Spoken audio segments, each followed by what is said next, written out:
नमस्कार दोस्तों, हाल चाल भोजपुरी में आप सभी का स्वागत है। दोस्तों आपको बता दें, खेसारी लाल यादव के सपोर्ट में बहुत सारा गाना आना शुरू हो गया है। लेकिन सबसे पहले आपको बता दें, खेसारी लाल यादव का विरोध वही लोग करते हैं जो लोग पहले पवन सिंह के गाने पर विरोध नहीं किए थे। अपना परिवार चलाने के लिए और पैसा कमाने के लिए ये कुछ भी कर सकते हैं, अपना बहन तक बेच सकते हैं।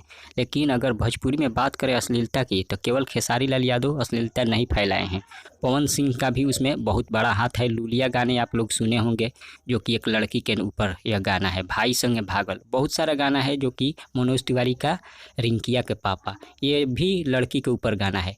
इन सब पर ये लोग नहीं बोलेंगे, केवल खेसारी लाल यादव के ऊपर आरोप लगाएंगे, क्योंकि खेसारी लाल यादव से इन लोगों को पैसा कमाना है विवाद फैलाकर। सबसे पहले हम आपको बता दें, खेसारी लाल यादव के सपोर्ट में आज डीडी फिल्म से एक गाना रिलीज किया गया है, जिस गाने का बोल है, तोहनी जैसन गायक खेसारी भैया के छीले। इसके आगे आप पढ़ सकते हैं स्क्रीन पर, आप लोग जाकर सुन सकते हैं डीडी फिल्म से। तब तक मिलते हैं अगले वीडियो में। धन्यवाद।